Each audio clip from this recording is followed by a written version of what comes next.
Hello, everybody. We're here. We're live once again. Day after show, Goose missed night 2. It was a fun night last night. It was very, very, very good show. Just Neil and I from the AAT crew today. We've got a very exciting guest coming on in a minute, Mr. Haps in Co. himself. So very, very exciting episode today. I did realize that on yesterday's episode, I didn't mention the fact that these are our first streams since joining the Osiris Media family, which is very exciting. So if you guys didn't know that, we Always Almost There is now part of Osiris Media, which is very exciting. We're looking forward to a long and fruitful partnership, if you will.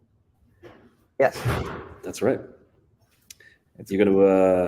You're gonna do the mushroom thing? I'm gonna do the mushroom thing. We want to talk about the show. Okay. Then we'll talk about the show. So today's episode of Always Almost There Day After Show Live is sponsored by Versio Wellness.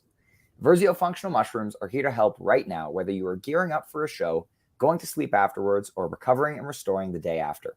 Using varieties like lion's mane, chaga, reishi, and more, Versio concentrates the health benefits from these potent fruiting bodies into a supplement with a variety of applications. I take their lion's mane focus every morning and really enjoy the boost it gives me throughout the day. Order your Versio today with code STORMSOUND15, which gives you 15% off your order, and it ships anywhere in the US or Canada. So, without further ado, I just want to say I could use some recovery and restoration. It's just, it's a taxing but 3-night run. Yeah, and this is day 3, before the 3-night run ends, and man, I'm really, really tired. I'm very tired. I'm also tired, but I'm excited for tonight. But let's bring Haps in. Yep. Let's talk about the show. Hello, Mr. Haps. What's up, y'all? How we doing? Fantastic. Hey, very excited that you're on today. How are you? It's been a while. As a teacher, I did remote learning for a little while, so I have to remember to look at the camera right there, I'm talking to my students again. So it feels good to be back on the old webcams again. Oh yeah. Yeah. How you boys doing? You're looking good. Thank you. We're fantastic. Yeah. As I was hearing Neil say, we're after 2 nights, night 3 of 3, so we're going. Some of us did a Rebelo 2, so it's been 5 nights in a row. Yeah, tonight is night 5. I couldn't do that with exam week. Couldn't make that, but other than that, we did. Me and Haps Jr. got to get up to the Beaver Creek show, and then Boulder was a phenomenal show as well. So I got 5 out of 6 going tonight with you guys as well. So looking forward to it. Yeah, it's gonna be fun tonight. I'm looking forward to that. We'll talk about our predictions for tonight in a little while, but let's talk about the show. We kind of talked about, Neil and I talked about our experience getting into the show yesterday. We got our same spot. You were living the sweet life. We talked to Brian about that yesterday, but what's your take on, your sweet experience? I love everyone. I don't want to hate on anyone that had to be down there in the pit. But we had couches, we had refrigerators, there was ice up there, a lot of dancing room, great sight lines. It was good. Can't lie, sweet life. It was good to me. It's going to be tough to be with the masses tonight, elbow to elbow dancing, but I'm looking forward to it. Can't lie. It was fun. It was fun up there. Did you order mozzarella sticks, maybe? No, but I peeked over with Chop over in his suite and separate first night, and there were some sticks on the table, and he offered one, and I couldn't refuse. I went for one. They were good. Nice.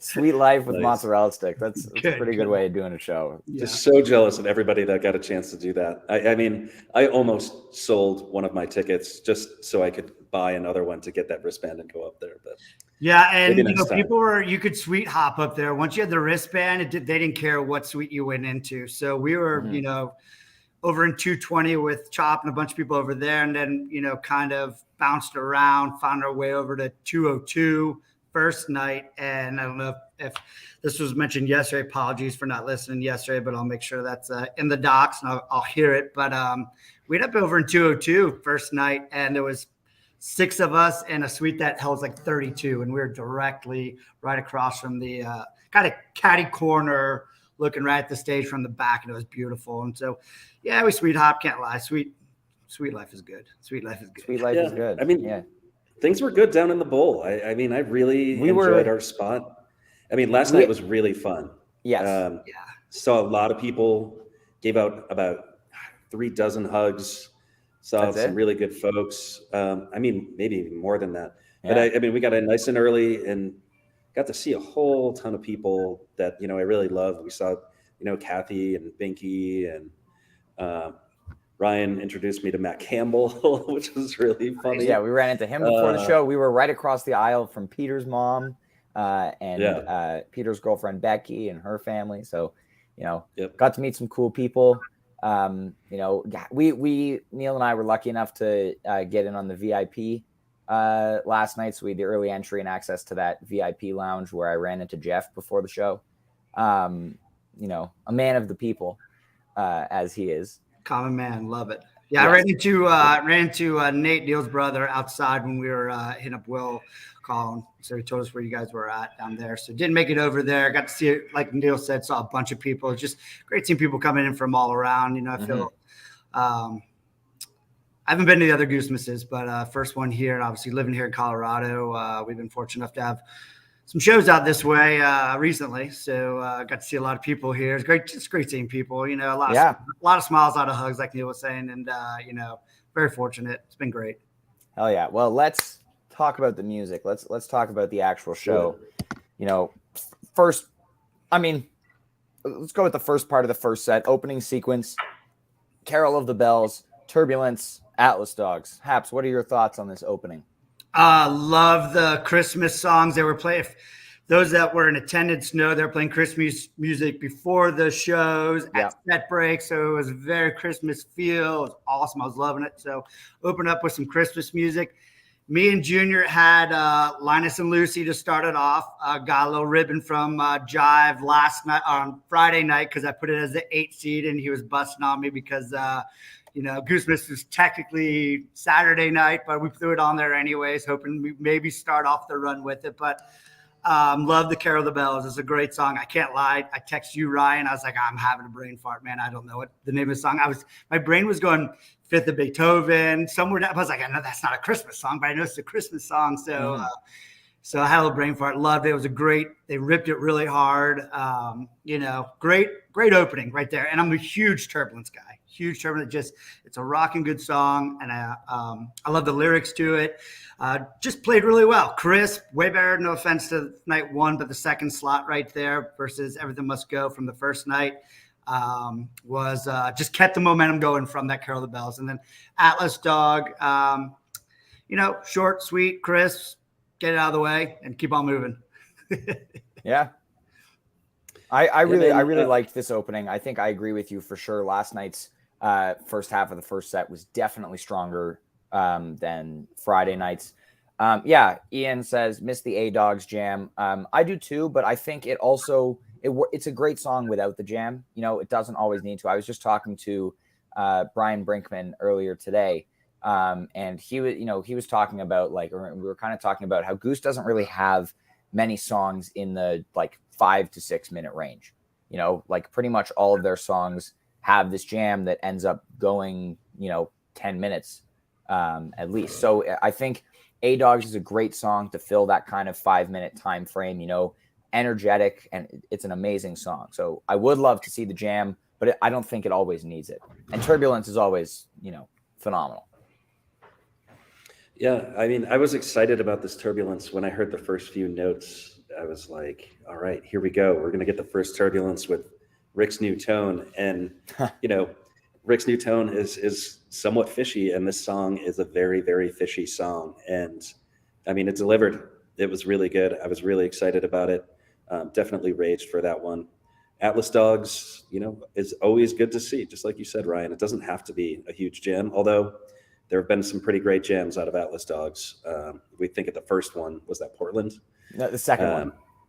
That was the second one. Yeah. So that one's really good. So, it would be cool if we got that kind of a jam again, but like you said, we don't need to have it. And then interesting thing about this particular pairing of songs is that this matches exactly how Portland, Maine started with the Turbulence and the Atlas Dogs. Well, actually, all of the songs in the first set, except for "Carol of the Bells," were played in Portland. They just they matched that set. And stats. I think this particular pairing grabbed everybody. I mean, folks were stoked. The audience was absolutely fired up, and so I don't know. Maybe we can put to rest that argument that Greg started, which is Turbulence not a good way to start a show. I don't know. I think it absolutely. He's right. Is.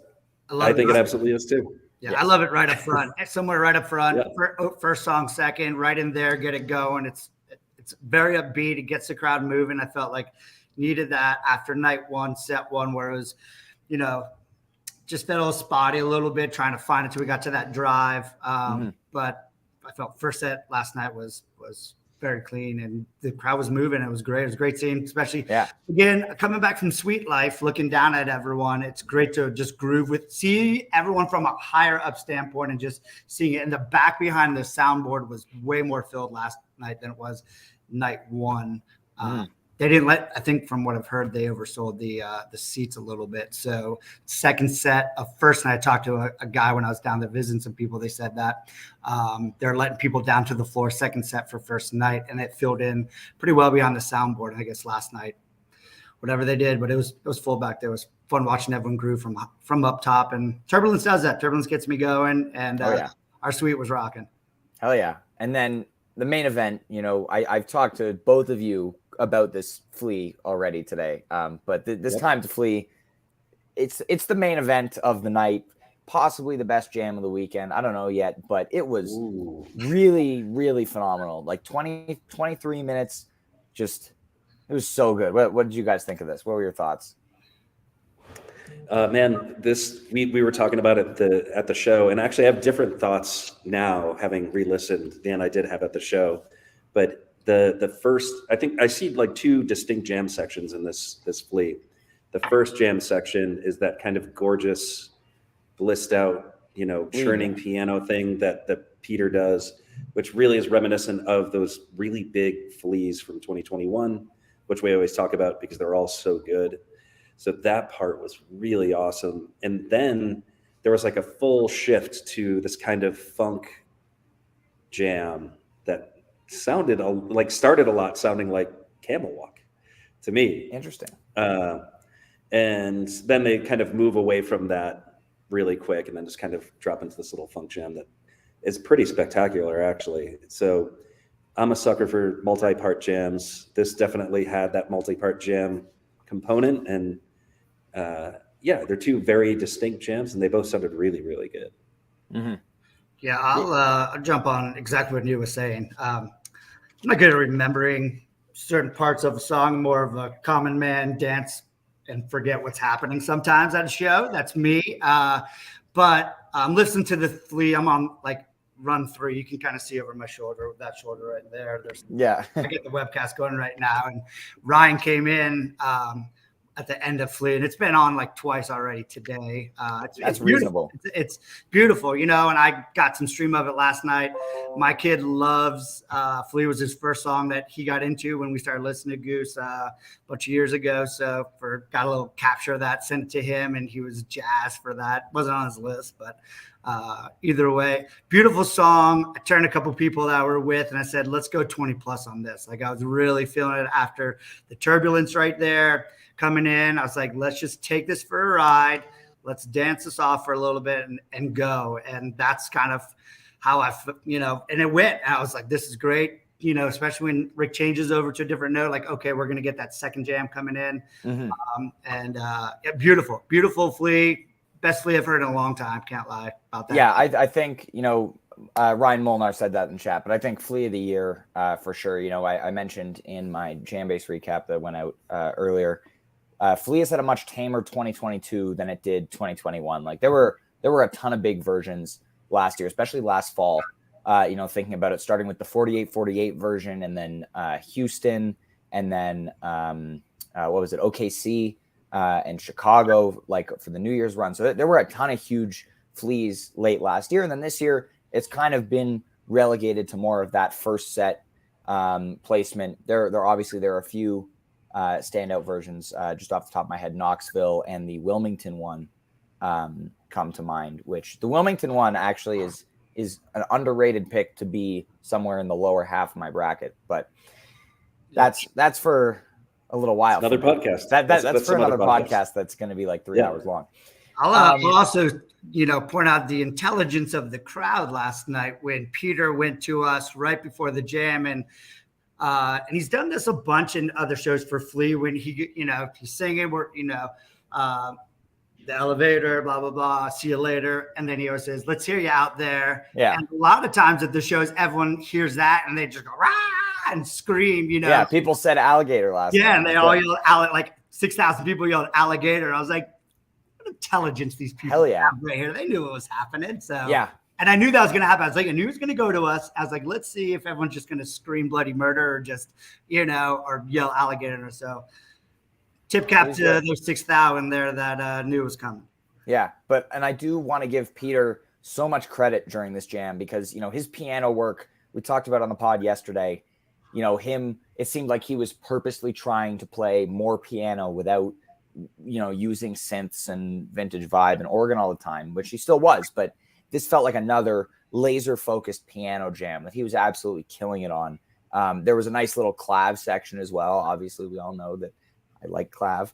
But he was going kind of back and forth between the clav and the piano for a little while. Really great. This Flea is amazing. I have a much more difficult task of slotting things into my Jam of the Year playlist than I thought it was going to be after just 2 shows. Yeah, I heard when we kind of were buzzing after that and all talking up in the Sweet Life.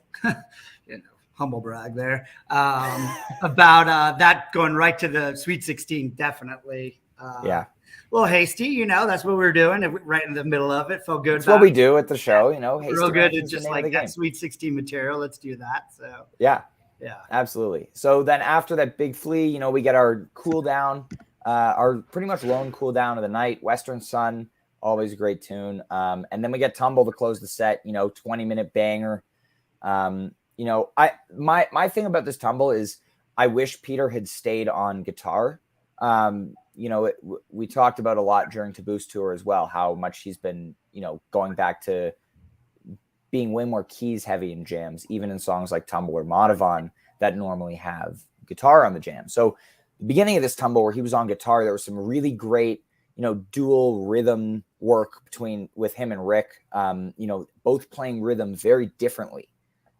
As they do, of course, and they're different tones. And I think both of their tones are so incredible right now. Peter's got that hot rod red guitar, but it was a great beginning to the jam. And then he hopped on piano and it was fantastic. I'm not sure if it makes my playlist, but it was really awesome, as Tumble tends to be. Yeah, we can't talk about Tumble on this podcast without talking about how much I love Peter's tone. Yeah. Now that he's switched to these short guitars. And last night, there was some amazing interplay where, it was so percussive that all 3 guitars sounded wonderful. And there were points where it was actually hard to distinguish, the bass from like the rhythm guitars, because it was it was so perfectly in sync. And yeah, this is really, really killer. I only got to re-listen to about the first, I'd say 4 or 5 minutes of the jam, and boy, was it good. And I just love a Tumble, man. And it's, you can put it anywhere in a show and it crushes. And this one was pretty damn good. Yeah. And I'll jump back to the Western Sun. Great landing pad right there. It was Chris. They didn't go to the long jam afterwards, but sometimes you don't need that. Sometimes a nice crisp Western Sun is all you need just to land it and then continue on. And that Tumble was, I looked at the clock and I was like, they're definitely going to end it right here, which, Tumble seems to land in that first set ender spot quite a bit. And so I knew they were going to go for a ride with that, and a lot of dancing. Again, I'm not the technical person as usual. I'll leave you guys with that. But from what I was looking at, just dancing, groove, and seeing the crowd, everyone was into it. It was a great first set ender. Just a lot of dancing. I said to someone after the end of the first set, I was like, I got goose stink right now, in a good way, meaning like I'm burning off last night's show, dancing really hard, and just it's all coming out right now. And between the flea and the tumble, it was a sweaty mess in there. It was awesome. It was great. Hell yeah. It was great. Great way to close the set. Yeah. And then, we haven't seen a written set list from last night, so we're not sure if they rigged the set list again. I feel like last night there may have been some calls that they made, but it felt like there were definitely some things that were pulled because of the balls, which we'll get to. But we open up the second set with Thatch. I know we were all looking forward to seeing this at Goose Miss. This was your guys' first Thatch. I was lucky enough to be there for the debut in Glens Falls. But man, I love this song. What did you guys think of your first Thatch live? Man, I'm a Thatch fluffer. You know this, and I was stoked. Yeah, I think we all saw this one coming too, right? It just felt like appropriate to kind of play this in front of this crowd, and it killed. And I think that says a lot about the crowd that's out here in Colorado. Thatch is very, very new, and folks knew that song. It wasn't like folks were hearing that for the first time. I mean, folks were stoked about it. There was a pretty loud cheer when they heard it, and that says a lot about the audience. It says a lot about the energy in that place, and I think the band saw that and responded, and that Thatch was really, really, really strong. It's not the 20-minute Thatch that we're waiting for, which we will eventually get, but it was pretty good. Yeah, arena Thatch is what I wanted, and it was loud in there in a good way. Turned to the lady, and I was like, "This is what I wanted to hear, just arena rock and roll," and that's what they were giving me in that version. And again, didn't get the 20. That's going to come at some point. I think they're just building the song as it comes. What, fourth time played? And I turned to our buddy third. Okay, yeah, I turned to our buddy Brad, who was with us, and he's like, "How has that only been played 3 times?" And they're just this crisp on it already. Yeah. And as you said, like everybody seemed to know it. Everyone was digging it. Like, it's such a good song. Like, they really knocked it out of the park on that one. Peter also played it a little differently than the first 2 on Taboo's tour. He was using the vintage vibe during the verses instead of the piano, which I loved the sound of. I think it sounded great. So I'm looking forward to seeing where that song goes in the future. But it is phenomenal. Yeah. Foreshadowing. And then we get into next couple of songs. Creatures, Slow Ready. I think the MVP of Creatures was Getty. That we talked about this, I think, yesterday too, but his biggest light rig ever this weekend at First Bank. And just the way the lights were all moving around during Creatures, just absolutely phenomenal stuff. He's so good. There was a lot of cameras out at the beginning of Creatures where the lights were moving all around, and I was sitting there about to do the same, but about 3 or 4 people with me. I was like, I'll get their videos. Sometimes you're with someone like, they got it, right there. And but you're right. And it was, again, going back to that arena rock. I was like, this is what I want to hear. All the Creatures I've heard have been outdoors. So to get one indoors in a bigger arena, hear that sound. It was great. Bardini had it dialed in. I thought the sound was really well. Where we were at in the back, sounded great. I know First Bank can get a little crapped on from people out here about sound, but I thought it was dialed in pretty well. Yeah, it's funny you say that about people taking pictures. I probably took like 40 pictures last night, and of those 40, like 30 of them were in this Creatures because the lights were so good. Well, there's the confetti part later, right? Yes. It was killer. I was actually really excited to hear it, which I don't usually get like super pumped to hear Creatures, but I really wanted to see Creatures in that room with that crowd. And it was super fun. Danced really hard for that one.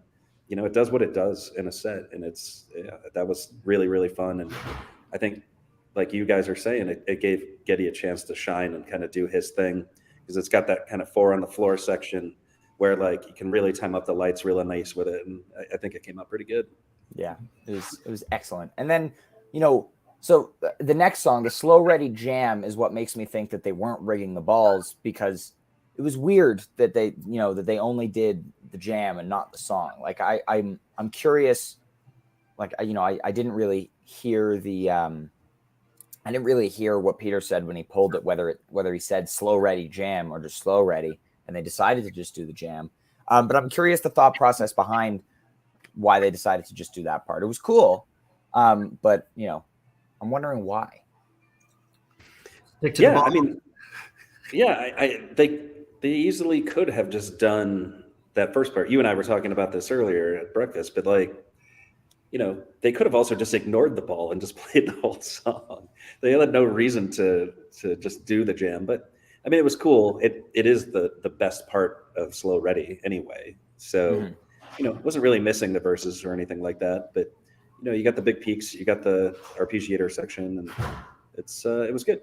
I gotta say, there's probably a hashtag Team So on that ball that he pulled out, because everyone knows that Team So, like myself, digs the Slow Ready jam. So I gotta think that whoever put on the ball is a Team So Ready person and just said, let's go right to the jam, because we all dig that and we're all on the same team for that one right there. So I'm going to go with a little conspiracy theory right there and say that Team So was involved in that, picking that out. So shout out to all Team So's, man. We love you. Sorry, all y'all. I was having such a good time on this podcast with you, and I was like, why don't we have them on more often? And then I remembered that's why, because you're Team So, and you're incorrect. We had when I first got to Denver earlier this week. When I first came over and we were talking about it, I just spent a long time berating you for your incorrect opinion. You did, and that's okay. I appreciate that. That's a good conspiracy theory, though. Yeah, that was the first thing I thought. I was like, oh yeah, going right to the jam. Everyone loves the jam. It doesn't matter which team you're on. Everyone loves the jam in Slow Ready. So it was, but back to the actual song. Like I love that jam, and it was really cool just for them to kind of just start that. And I like that they're okay taking a chance. Like when they're doing the inverted tumble. I know that's kind of been a Reblo thing. But I like that they're taking those chances. If it hits, it hits. If it doesn't, it doesn't. And especially doing it at Goose Miss, where maybe you're kind of going and thinking they're going to stick to some type of game plan, and they didn't, which was really cool. And it makes them vulnerable. And a young band like that, it's great to see them take that chance and see if it worked. And I think it hit. Yeah, for sure. And then after that, we get the third Factory Fiction in 10 shows, which is crazy to me. That's 2 consecutive 3-show gaps on the song, where it had never been, a single-digit gap before. Really interesting. I think Neil and I both thought when they started the jam, Rick kind of took it in a really atypical direction, and we thought he was just abandoning the jam and segueing somewhere. But I re-listened to part of it this morning, and I really liked where it went last night. I thought it was a really, really cool jam. I think they purposely tried to take it differently than they've gone with Factory Fiction in the past. But it was really solid and always big finish. But yeah, I love this song. Really, really surprised to see it again so soon, but it's a good song. Yeah. That was my second Factory Fiction in 3 shows. Yeah. Well, isn't that your 5th Factory Fiction that you've seen? 4th is my 4th Factory Fiction. Yeah. But a couple things about this Factory Fiction. When they pulled the ball for the Factory Fiction, it sounded to me like Rick was saying "Scomule." Yeah, I was really excited, really, really excited. I think out of all the covers that I've yet to hear Goose play, that's kind of top 3. And yeah, so I was stoked about that. And then it was like Factory Fiction. He actually didn't say. We were listening to it right before we recorded, and he was saying it was for somebody, and it sounded like their name sounded like Scomule. But yeah, I mean, well, actually, it's really funny. The stage banter the last 2 nights has been really hard to hear. Yeah. We didn't hear the thing about Moby, and we kind of misheard what he was saying about Scomule. But yeah, hold on 1 second. I'm gonna pass it off to you. Yeah, I'll wait, what were we just talking about? Sorry, Factory Fiction. There, yeah, Factory. Thank you. I'm never making it back onto the spot ever again. So getting all out now. But it's funny. I wish Amanda was here. I know she ran out for a second, but and she was gonna jump in. And for this song, though, she has a really good take on it's really weird. And for her, she's loves Goose, and I played at this house nonstop, and so she's been listening for 3 years and things like that. So she loves them. She's there boogieing, goes to all the shows, and she has a take on it. It's really weird how weird's probably not the word, but how the beginning section of Factory is so different than the rest of the song, where it kind of starts dark. And first time you ever hear it, you're like, oh, this is kind of this like dark jam. And then it kind of switches tones, and all of a sudden it's a little fluffy dance, groove that just goes. And so she has a better take on it than we were talking about in the car ride home last night about that. So I'm not going to try to remember what the heck she said, because I think we just need to prolong this pod until she gets home. 100%, no doubt. When I hear the dog start moving around, I know she's walking to the door. So, again, Neil, like Neil was saying, through two factories in the last 3 is quite amazing. 3 in the last, what did we say, 10? 10, yeah, 3 in the last 10 shows. I guess it's not. The thing is, though, people have been chasing that song forever. It was that chasing song, once a year type of song. They were playing maybe twice if you're lucky. And it's a song that people have chased. And now we were trying to talk in the car, like, what's the next song then? What are people chasing? If this is going to be played a little bit more, what's the one that's going to replace the one that everyone's kind of chasing? Because Factory always seemed like the one that people wanted to chase and couldn't get it. And now they're playing a little bit more. And I'm happy with it. I like the song. I don't like songs that sit on the back burner for 4 years, man. Give me the goods. I don't need Atlas Dog every other show. I love that song, but give me a little Factory.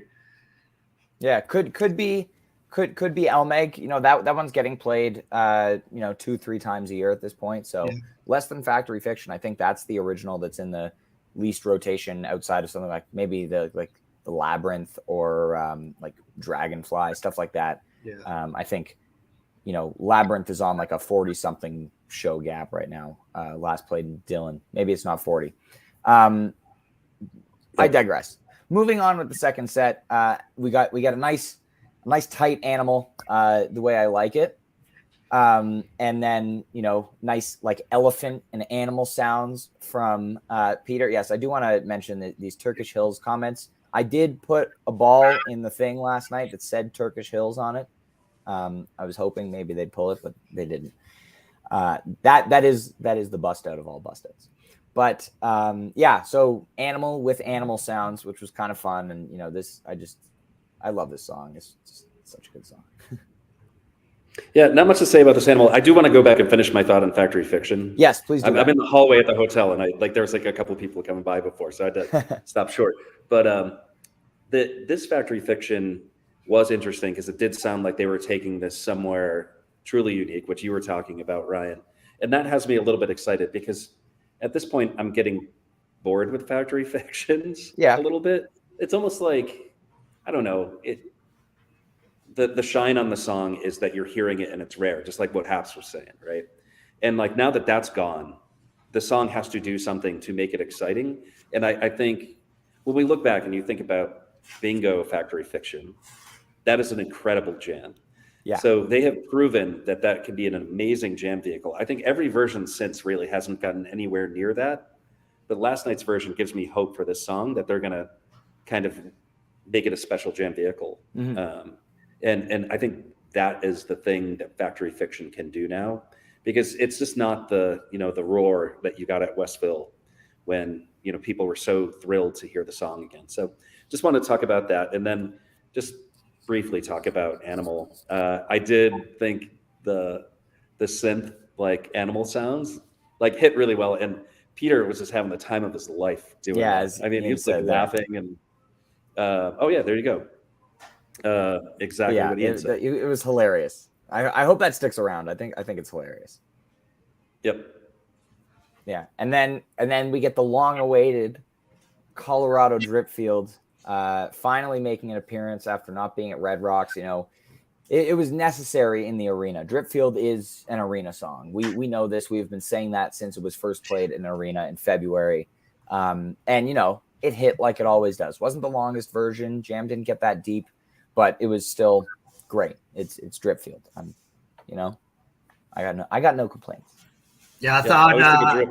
Yep. Oh, sorry, Neil. I'll jump in real quick, and I'll go back to the Animal just to finish off what you guys were saying was, it sounded great. Number one, and it's become a little bit of a sing along. I can't lie that people were, it's catchy, but it's a great jam song. But, you know, it's also good to have a song where people can get the lyrics down and know the lyrics, and especially new people. I had a lot of friends that were there for the first time, and they were commenting on that song specifically. Like, that's a fun song. It's a cool song. It's easy lyric type song that can get more people involved in the growing scene, which is great. You know, it's nothing like, you know, deep thinking type of a song, but it's something that's fun.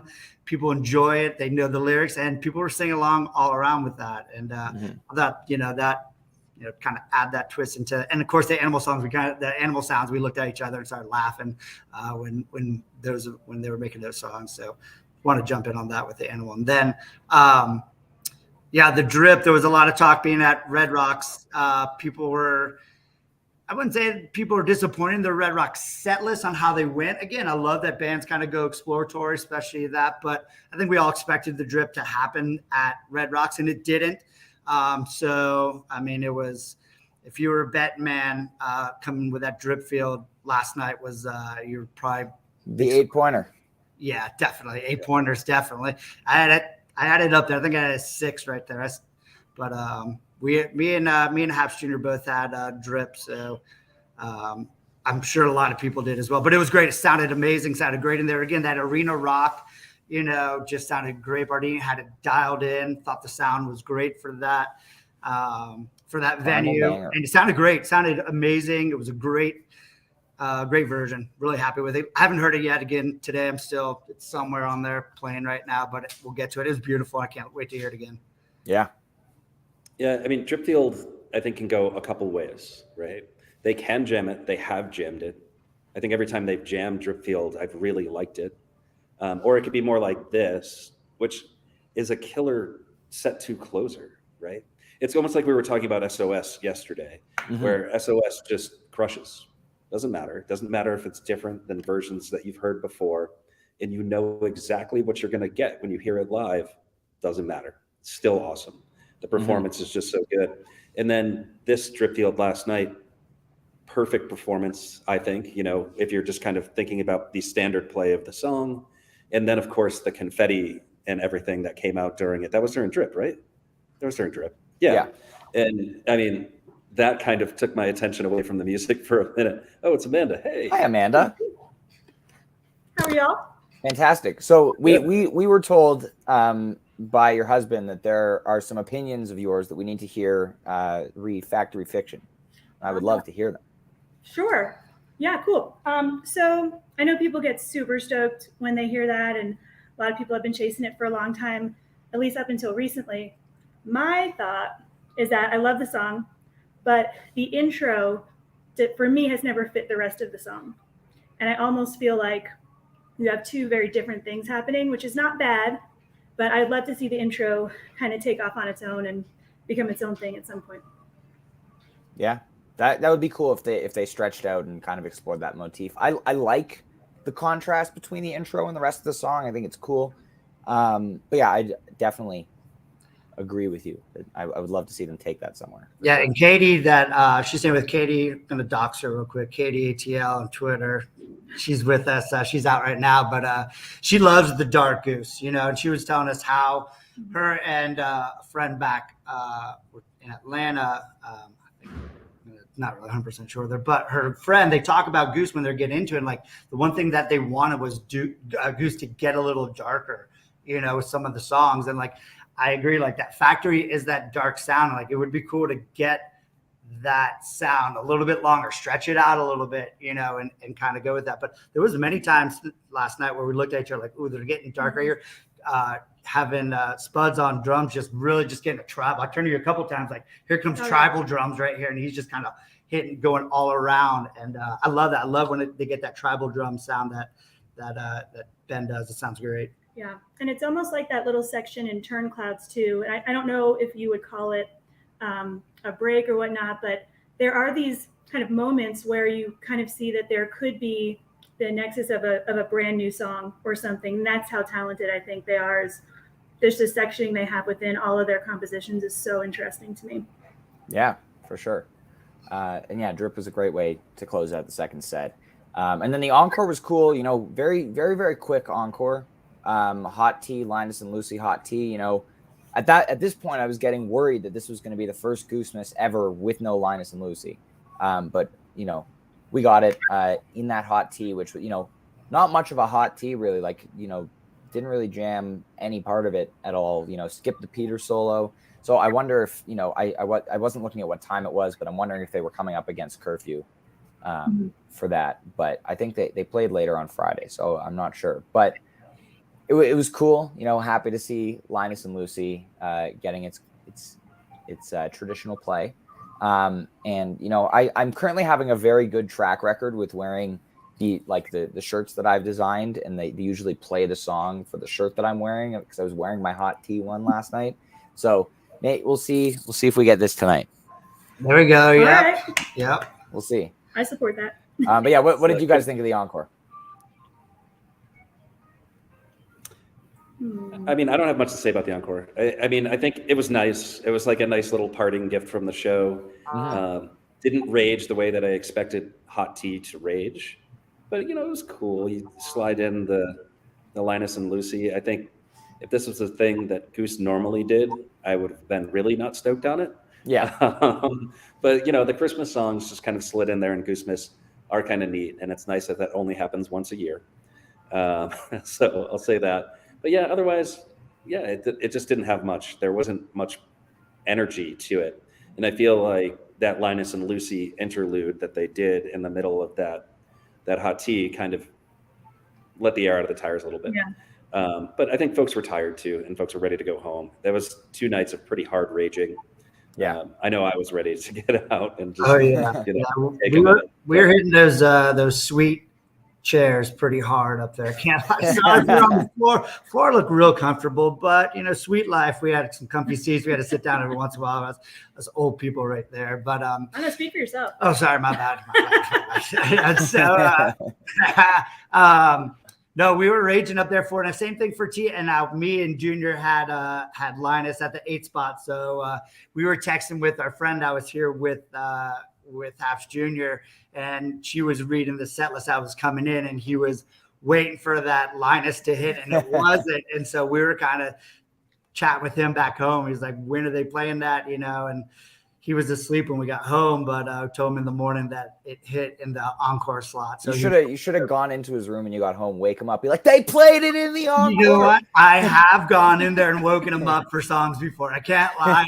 Bad dad. You got 8 points. In there, wake up. Yeah, definitely. Usually we come home like, dude, they played this, So I thought about it. I was like, it was like 1:15 when we got back. I was like, I'll let them know in the morning. But I like the hot tea sandwich. I was hoping when they came back to the jam that it was going to be an extended. But Neil was right, man. We were gassed. I think everyone was on fumes by night 2. We were. We'll see what happens tonight. I know. I was just thinking as we say that we're about to go and get one more in us. So we were at set break. We were talking about waking up yesterday morning with foam rollers and stretching, and the geriatric wing of the Goose community that stands in the back. We're out there stretching and doing a little bit of yoga to keep us going. So but overall, great show, and a great ender. I thought it was a lot of fun. So let's talk predictions for tonight. There's still obviously there's so much on the table, and Neil, you had a great point earlier. It was either you or Brian earlier, but we were talking about it. It was like they can't just turn off the arena mode and go back to being a 600-person venue band. They're still going to be playing with that arena sound in a room 1/10 the size of First Bank. I think probably even less than that. It's 1/10 the capacity of last night.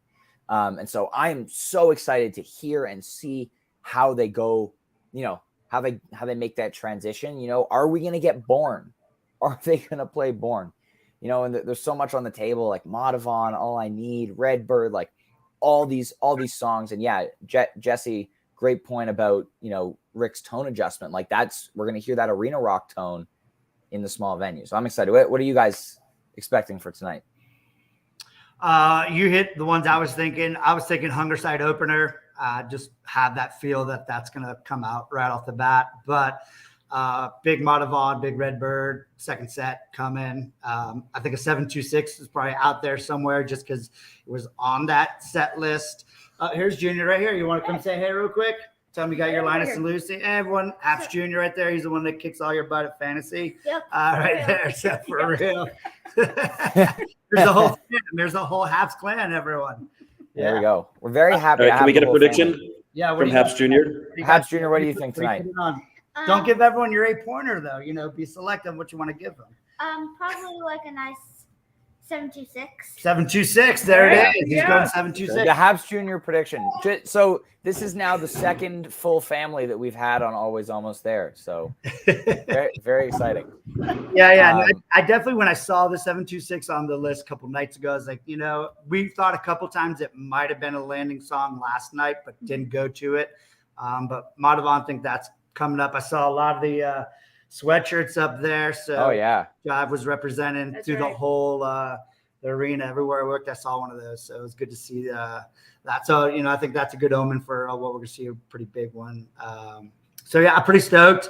Going back to a 600, you know, cap venue. It's going to be tight in there. It's going to be sweaty. We're going to have a damn good time. Looking forward to it. Yeah.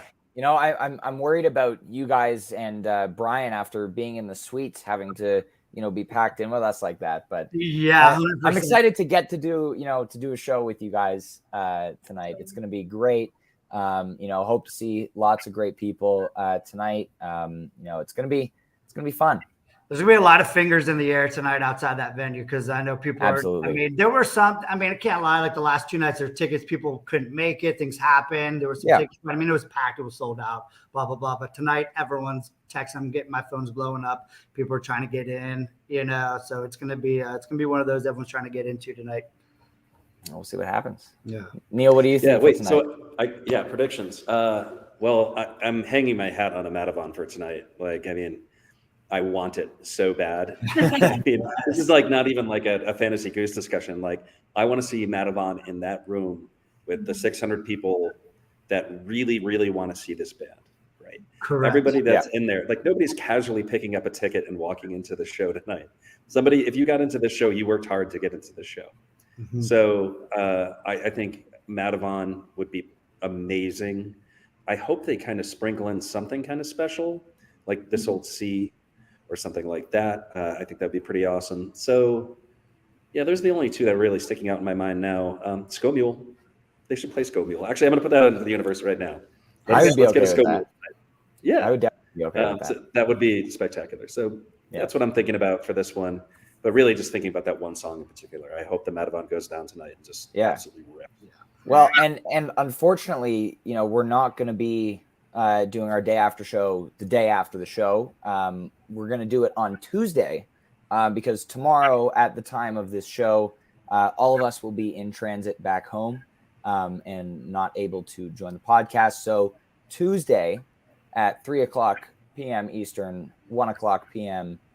Mountain Time, there will be a pod and we will talk about tomorrow night. So we're going to call it the day after show. But yes, join us for that. We'll post on socials, obviously to remind everybody. But Haps and Amanda, thank you guys so much for being on today. Always a pleasure talking to you guys. Thanks for having us. It was great chatting with all you guys. Yeah. And well, Ryan, you're upstairs, so we'll see you in a minute. Neil, we'll see you over in Boulder in a little bit. Definitely. Yeah.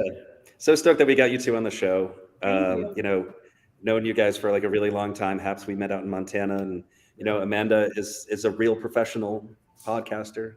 So we should plug her pod while she's on. Yes, she does all that. Amanda, jam pod. tell us about your pod. Thank you. Yeah, so appreciate that.